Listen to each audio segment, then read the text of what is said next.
palavra de vida.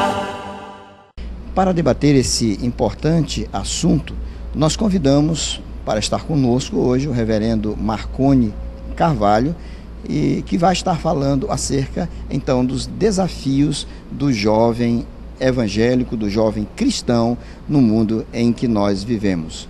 Marconi, quais seriam os grandes desafios para um jovem que pretende viver intensamente, integralmente a sua fé no mundo em que nós vivemos? Pastor, essa é uma pergunta que abre uma perspectiva muito ampla, mas ocorrem-me pelo menos 2 desafios, ou 3. Primeiro, que nós vivemos uma época profundamente marcada pelo secularismo. E o que é o secularismo para quem nos assiste? Caso você, telespectador, não esteja lembrado. É o processo pelo qual a nossa sociedade cada vez mais vai perdendo a influência do cristianismo, vai se tornando cada vez mais indiferente às coisas relacionadas a Deus e à palavra de Deus.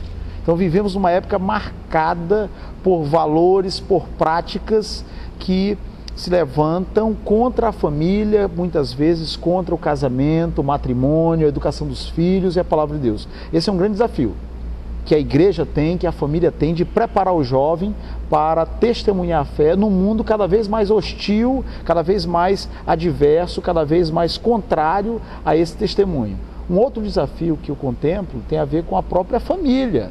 A família hoje, como todos nós podemos constatar, ela vive dias muito difíceis, tenebrosos até. Há muitos lares em crise, então os pais não têm conseguido colocar muitas vezes o alicerce, o fundamento sobre o qual a escola vai trabalhar, vai edificar, sobre o qual a igreja vai dar a sua contribuição. Então, se o fundamento que é a família estiver comprometido, com certeza o desafio para a igreja, o desafio para a escola, o desafio para a sociedade de uma forma geral será maior. Então, esses 2 aspectos, o secularismo do nosso tempo e a família em crise, contribuem para que o jovem tenha mais dificuldade de marcar sua presença e testemunhar o amor de Deus na sua vida e, de fato, demonstrar o cristianismo em nosso tempo. Muito bem, então nesse caso, a família, ela exerce um papel preponderante, um papel fundamental na formação moral, do caráter de um jovem. Nesse caso, seria a família, então, poderíamos afirmar que a família seria, o fundamento para uma base cristã saudável, ou essa responsabilidade deve ser atribuída à igreja? Eu entendo que a família é de fato esse fundamento. A família precede, a instituição da família precede a organização da igreja. É interessante nós observarmos que na palavra de Deus, na Bíblia, Deus estabeleceu primeiramente o casal, que constitui a família, ou a partir do qual a família vai se organizar, e depois é que a igreja é mencionada, é descrita na Bíblia. Inclusive há um autor que menciona que não é possível termos igrejas fortes sem lares fortes. E para que tenhamos lares fortes, nós precisamos de homens e mulheres que amem a Deus, que levem a sério o Evangelho, que valorizem o compromisso moral, o compromisso espiritual, o compromisso ético, que não apenas discursem sobre religião ou que falem de responsabilidade para os seus filhos, mas que vivenciem isso, porque a vida é o exemplo mais poderoso, mais eficaz. Então a família com certeza é fundamental, e a igreja vai vai dar a sua contribuição e vai colocar esse tijolo, vamos por assim dizer, sobre o alicerce que é a família, assim como a escola. Então dessa forma que eu entendo o assunto. Então, para que um jovem pudesse viver de forma saudável a sua fé, ele deveria se afastar do mundo em que ele vive. Qual seria a relação desse jovem, então, com o mundo, com a universidade, com o meio social em que ele vive? Na realidade, a fuga do mundo nunca é uma boa alternativa, porque Deus nos criou para que nos relacionemos uns com os outros. Deus viu que não era bom que o homem estivesse só e por isso lhe fez uma auxiliadora idônea.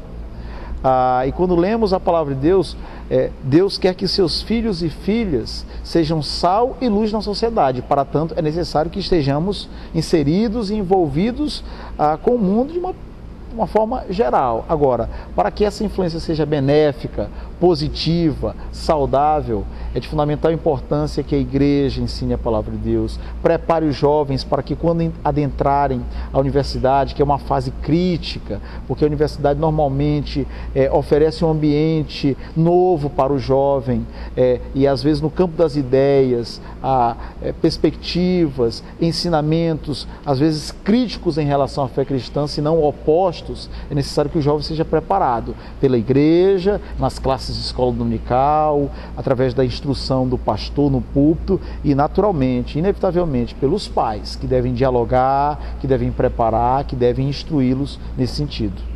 Muito bem. O que seria um jovem cristão? A pergunta, o que vai estabelecer a diferença entre um jovem cristão e um jovem não cristão?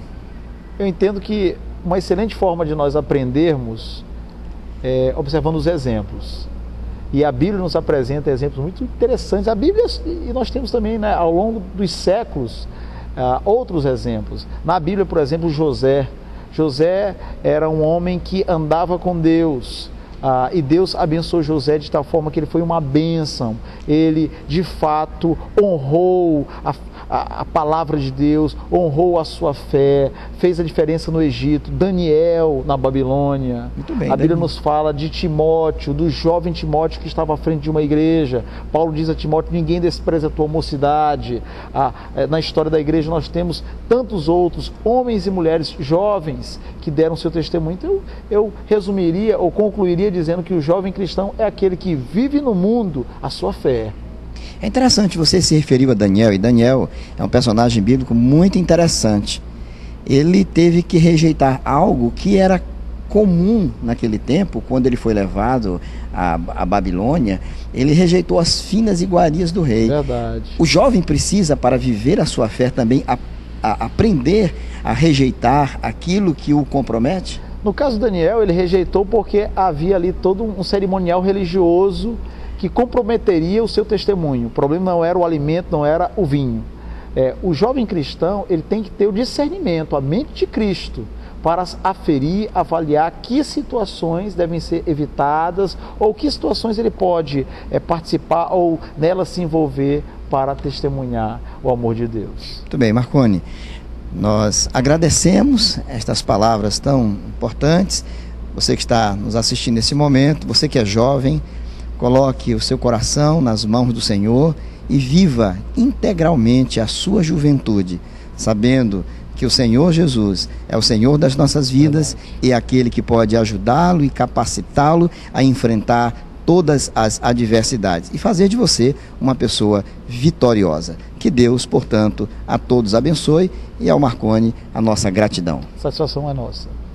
Palavra divina.